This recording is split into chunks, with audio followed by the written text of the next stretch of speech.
Hello, hello. It is time for another edition of the Black Belt Newscast. It is June 19th, 2026. I am here in Marengo County. I'm Cindy Fisher, and I'm publisher. I'm Todd. I'm staff writer, and I'm in Dallas County. And it is a very rainy week, and it will be a very rainy weekend. Yeah. Yes, tropical storm coming through here. And also, I did want to note, I was going to do this in the roundup, the Juneteenth activities set for today have been postponed because of the bad weather and inclement weather. So if you had plans of going to the Foot Soldiers Park event, We Shall Rise, it's their 5th annual. That one has been canceled or postponed. We'll keep you posted on what date they are going to do that again. I do like to start our newscast by saying, hey, visit us at blackbeltnewsnetwork.com. That is where the stories are that we're going to be talking about today.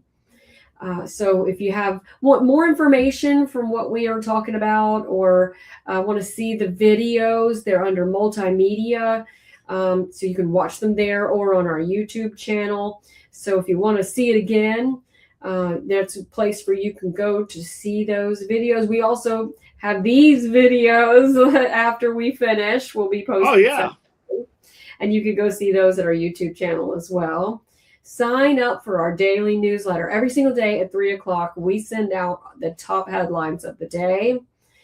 Make sure to sign up for that. It's free. All of our content is free. We don't want a paywall here because some of us can't afford it every day. If you can afford it, though, you can make a donation that would help us be able to do this for everybody for free. So if you go to blackbeltnewsnetwork.com, in the right-hand corner, or on your phone, there's a red button that says Donate Now. Donate now. and any amount helps us keep these stories coming. And if you every little bit helps. Yeah, if you want to share your story with us, send it to news@blackbeltnewsnetwork.com.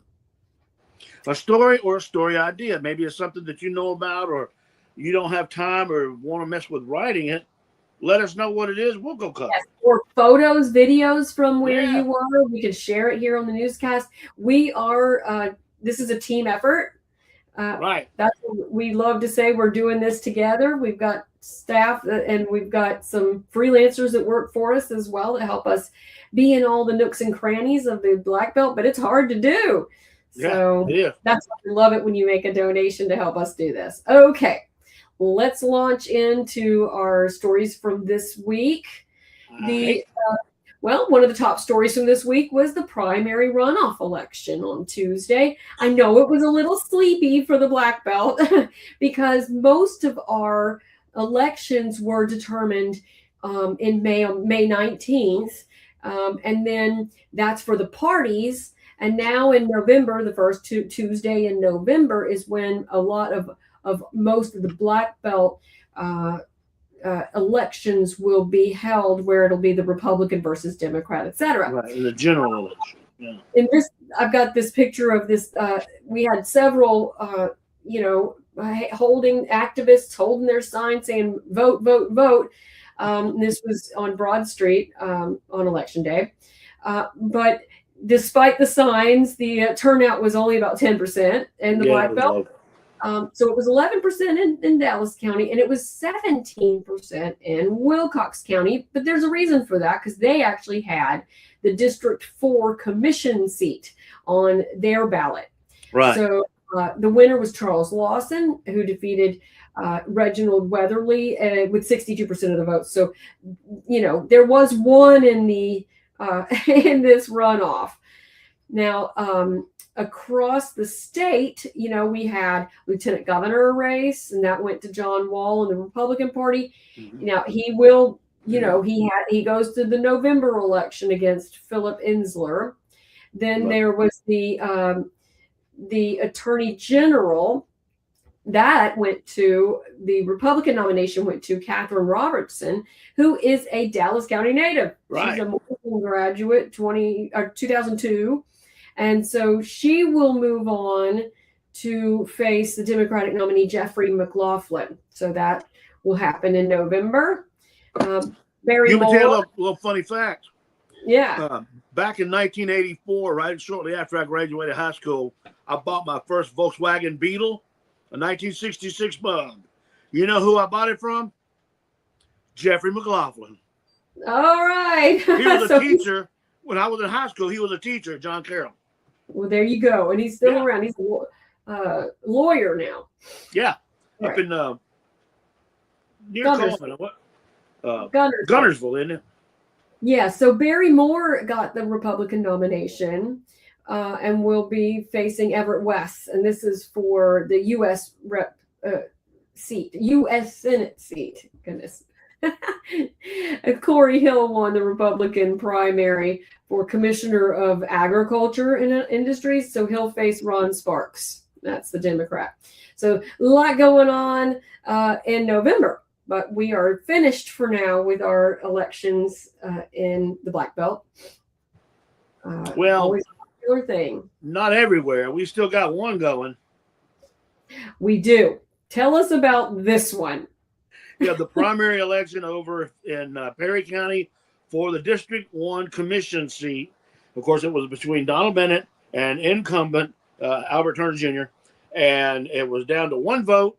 And so Albert Turner has not contested it, but took it to the Democrat committee in Montgomery, had a hearing, and at this point, there has been no decision made.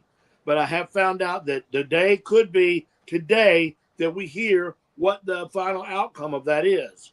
So we're keeping our ears to the ground, and as soon as we find out what the what the Democrat Party decides, we will have that and let you know if Donald Bennett keeps his win or if Albert Turner actually becomes successful in his contest. I don't know what you would call this.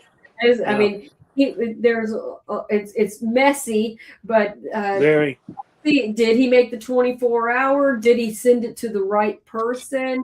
So check out the story to get the ins and outs of that.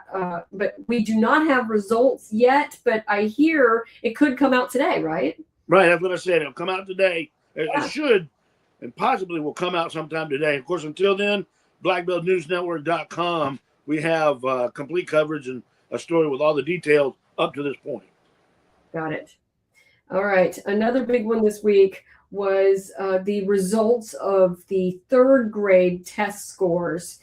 And the reason this matters is because it determines whether third graders will get to be promoted to fourth grade. And that's a new law that has been in a couple of years. And it's tricky because they really want to get them reading at grade level. That's the goal. So I was going to show a video from so what we had found was the third grade scores of, and I guess I just didn't put that video in, of, let's see, of the schools that we borrowed a story that from our partner, Alabama Daily News, talking about a pattern between the high poverty schools and how they perform and the other schools. Now, there are some with a high poverty rate that did very well in the Black Belt. And we've got a list here. The Demopolis schools, Marengo County schools did pretty well in the 90s percentile. 92% for U.S. Jones. Marengo County, all three schools got above 90%. Now, there's a standout case of Wilcox County where ADC Elementary in Alberta got 100% of their students at benchmark for that goal, and they have a 98% poverty level. So the show is it doesn't matter sometimes what the poverty is if the education is good. Right. Down County had some iffy with two schools getting in the 70s percentile, but now Salem Elementary, which is in Orville, and Valley Grande both got 94, 95%. So that's great. That's not bad. University Charter Livingston, 98%. So there are some schools. It's really tricky with the 20 elementary schools in Montgomery. That's how many. They had They had 3 above 90%. The rest were really mixed, including one that only got 55% of their students reached the benchmark. So not ideal, but and it shows just how hard it is to teach and to get the kids educated where they need to be. All right. So go to blackbeltnewsnetwork.com to see your school's results. All right. All right. Let's go back to Wilcox County for a second, because one of my favorite places has a leader that is retiring. Sue Lynn Creswell has been the leader at Black Belt Treasures for 20 years, and 21 years. She will be retiring in July. And the associate director, Kristen Law, who's been there also about 15 years, will take over as executive director on August 1st. You know, last year, I think it was August last year, they held their big 20th anniversary. Yeah. And what was cool, they showed a lot about how the economics played into this decision to open Black Belt Art Treasures, because what they do is they have a gallery in Camden for all the different artists, and it promotes art through, which is one of our strengths in the Black Belt.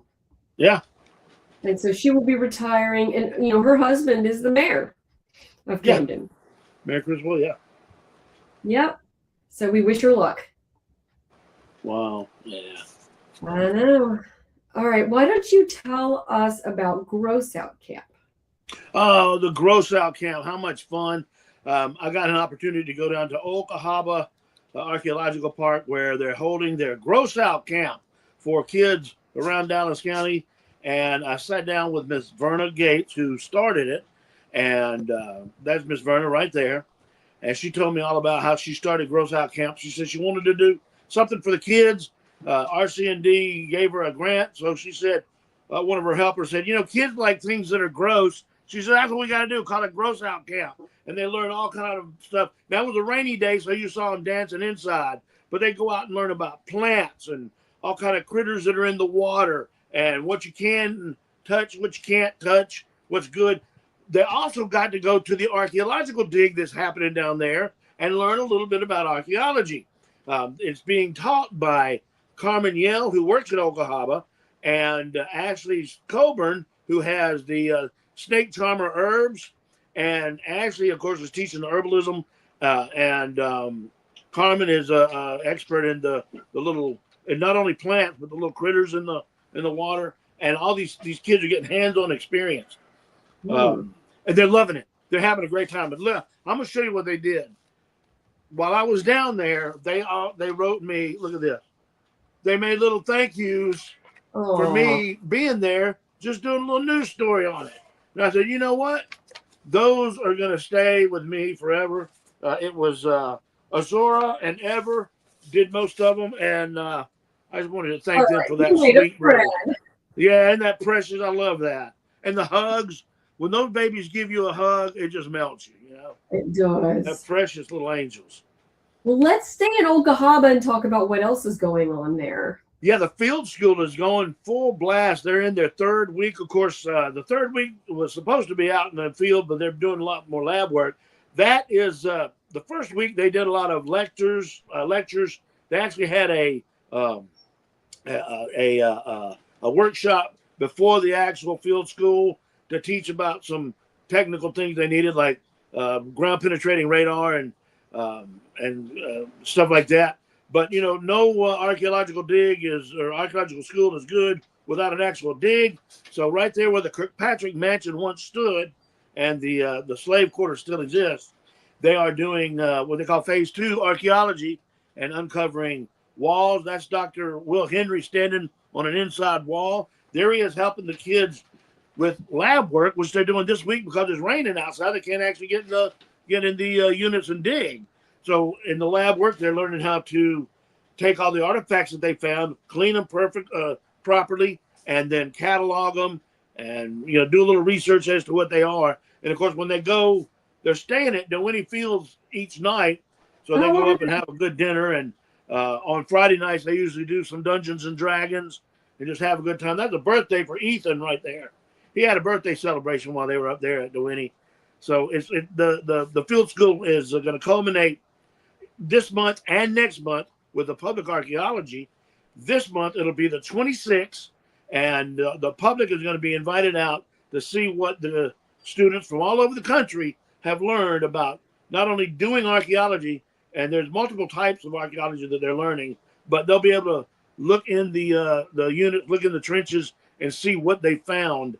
It's going to be really exciting. So we'll talk more about that when it gets closer. All right. But that's bringing people from all over the country. Right. I love that. And Yeah. lots of history. All right. Let's go to Demopolis. I love Demopolis. The Alabama School of Healthcare Sciences held their orientation for their first class. This is it. There you go. Look at all those students and their parents prepping to come to the school, healthcare sciences school that's being built. The first year will actually be spent at University of West Alabama, living in dorms there while they finish the construction. But this is the sign of this project, this long time project. They're 2 months away from the first day of school, August 13th, I believe. Yeah. And they named some more faculty. So that's another thing. I'll be putting that story up here soon. But, we have already welcomed these families in, and this is at the Civic Center, and it was very crowded. And so very exciting. I'm going to stay in Demopolis for a second and talk about downtown. So I went to the city council meeting Thursday night, and they talked about the downtown rules being set. And what that is, hang on, is we have talked about this before, where they sent 45-day notice for what needs to be done in Demopolis by owners that are out of compliance. So because builders like this are coming in and doing big projects, but there's other downtown buildings that need to be brought up to code. So what they talked about Thursday night was coming up with where they give them a citation and they list what's wrong and what needs to be fixed, and then also what kind of teeth are they giving it if they don't make 45 days. It has been 45 days from when they sent their notices, but they realized they didn't have it set in stone what they were going to do if they didn't meet it. Now, they have had several business owners self-report saying, hey, I see that, and here's what we've been doing, which is great. But then what about the ones that have not reported at all? So right.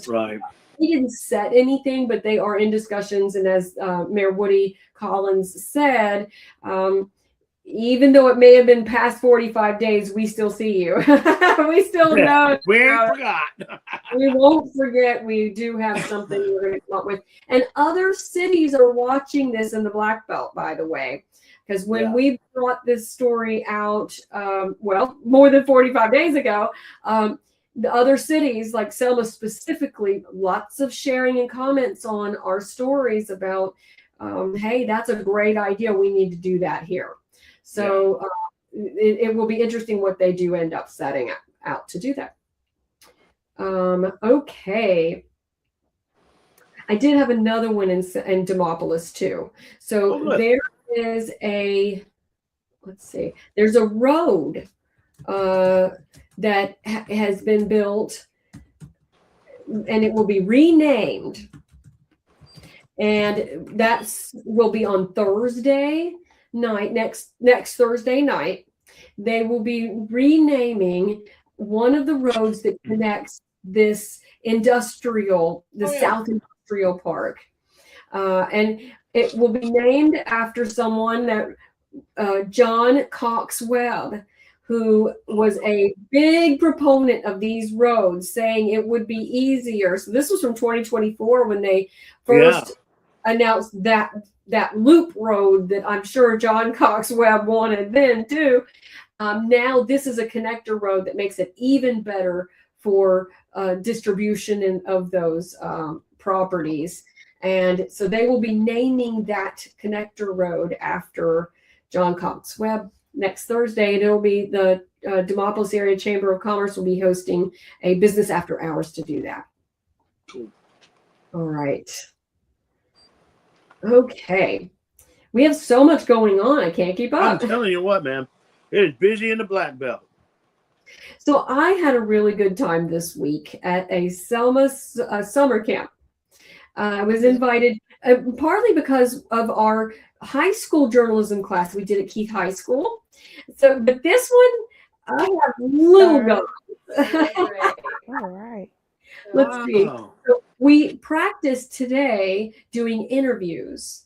So this is at AAA+ Summer Academy, and it is being led by the Coalition of Concerned Families. So that's Angela Benjamin, and she invited me to come and be one of the leaders of the class. And we're going to do more pictures. We did videos, and this was teaching how to ask questions. So the class is asking questions of each other. And that's Zackenzie Millhouse right there, who is one of their, so she's a rising junior at Selma High School. And she was one of the summer interns. And this is Lorenzo. He's very cute. And he wanted, I don't know how we got into this, but I'm gonna do this right here. He took a midnight train going anywhere. All right, he's singing Journey. Right. City boy, trying to raise a salvage. He took a midnight train going anywhere. And then I got the whole class. Let's see, there's the class. There's Angela and Jordan too. He knows it. Do listen to it. He knows every word. So when we asked him, okay, what song do you want? He says Journey. I love that kid. I love that kid. All of my babies know all of Michael Jackson's songs and the words too. I love those kids. I love it. So we learned interview skills. As you can see, they're wearing my mics. We learned how to interview each other, and we're next going to turn those into stories. And I also gave them my camera, which is dangerous. I've already broken that camera once. They could take. So we went and took pictures of making ice cream, like from scratch, of the other kids. So we're making a newspaper, just like we did for the Keith High School. Oh, fun. We will have photos from their summer camp experience throughout and some stories about what they learned. And they have different people coming in, like me, coming in and teaching them a little bit of career prep, what we do for a living. And it was really fun. And I love I got hugs too. I hear you on the Don't you love it? Those baby hugs are fast. Yeah. Especially when you have teenagers that don't want anything to do with you anymore. Right. It's pretty awesome. So I will be coming back. They're meeting at the Y because the Y doesn't have their summer program this year, their summer kid program. So this is going to be the one that's at. And AAA+, this is their first time doing it. So I have a feeling it's going to be packed even more next year. So I bet. Yes. All right. Now it's your turn. Tell me about a Perry County singer. Oh, Lord. Many folks in this area probably know Bambi Hoggle. She goes by Bambi Lee is her stage name. And she can sing, my Lord. And she actually released an album Tuesday. It came out. Her first album. You want to play a little bit of it? Yeah, let's go. Let's hear it. This is called Bama Girl. I was raised on red clay roads and cotton fields, where the sweet magnolia scent never yields. Mama taught me how to pray and stand real tall. Daddy said roll tide every fall. Front porch swing and a mason under that old oak tree. A heart full of faith and a stubborn little curl. Ain't no doubt about it, I'm a Bama girl. I'm a Bama girl, boots in the dirt, got crimson pride stitched to my shirt. I love it. I love it. And she is I'm a Bama fan. Sorry, Auburn folks. Yeah, well, I'm a Tide fan too. That's why I wanted to go But I mean, she's so humble about it. She says she's been singing pretty much all her life, seriously, for about 20, 25 years. She's been in bands, and she's working on putting together another band right now. She did all that by herself for the most part.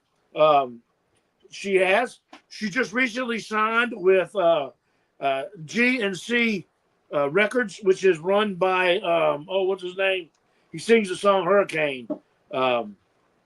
Anyway, G&C is God and Country. She is she's making it. She lives in Heiberger. I mean, she's the Hoggles. We all know the Hoggles. And I'm so impressed with her. You know, she is so great. Her voice and everything. She's got a lot coming up. Her manager says that expect a lot of interviews. She said there's people in California want to talk to her now. And she's got enough material. She's got 2 more albums that are in the works. And so far, she said that George Henry at Dixie Country has one of her songs off that new album. I believe that's the Written in Whiskey is the name of it, the title track that that he's played. So she's already starting to get airplay. That's right. It's amazing. And she's right here in Hallberg in Perry County, you know? I love it. Isn't that awesome? Now it's time for the Black Belt Roundup. Roundup. All right, guys. So as I mentioned before, the Juneteenth activities have been postponed because of the weather. I know there was a golf tournament here at the Demopolis Country Club also postponed. I know that this weather is a soaking rain. Right. But Ames Fest, are they going to continue? At this point, Ames Fest is still on from 2 to 7. Have not heard any different. I'm looking at tomorrow's forecast. Says scattered. It's only about a 40% chance of scattered showers, and it drops from there. So it looks like by Saturday afternoon, we should be good for the music. The rest of today, expect showers and thunderstorms. We do have a tropical storm that's moving through the area, affecting our weather forecast right now. So it's going to be kind of, and we are under a flood watch, by the way. Most of the Black Belt, most of the Southeast is under a flood watch because of all the excessive rain. So And I actually saw some scary video of campgrounds where RVs were up to their roof in water in some places. So, you know, and there's a place up in the north, part of the system spawned a tornado that destroyed a bunch of buildings and whatnot up in Illinois and up in the Midwest. But there was actually a small tornado over in near Montgomery yesterday. It was just like a little bitty one, but still, got to be careful. Got to be careful. So there is another event coming up, the Queen of Peace. This is the class of 1976, right? And apparently it was the last class. I wasn't here for all that. I was a year old in 76. So they are going to be having an event for a reunion, honoring the 50th reunion for them. But anybody else that wants to come that were part of, the Queen of Peace and also Saint Elizabeth, they merged at some point, and they combined. And so that if you are a friend family, June 26th and 7th at St. Andrew's Hall, they're going to be having activities. I think it's really cool to bring the past back and enjoy and have a reunion. So that's coming up next week. You said you were a year old in 76? I was like 11, and I remember wearing red, white, and blue bell bottoms and celebrating the bicentennial. Boy, that was huge. I remember it like it was yesterday. Elvis was, I was 2 when Elvis died. So there's a lot of stuff that I know about it because they talked about it a lot growing up, but I missed it. And I remember crying when Elvis died, and John Lennon for that matter. Everybody did. All right, y'all. It's the same as Bear Bryant. I was 7 when Bear Bryant died, and I do remember that. All right, guys. I'm feeling old. You're the same age as my wife. She's a baby also. I think I'm a year older than your wife. That's close enough. Close enough. Y'all just cheering. All right, guys. Ooh, okay, so we will see you guys next week with more headlines and active summer, even though sometimes it Yeah. slows down. It hasn't really done that for us. Let us know if you have any stories you want us to cover. And until then, we will see you next Friday. Be super careful. Watch the weather. We'll see you at Ames Fest tomorrow. Have a great weekend.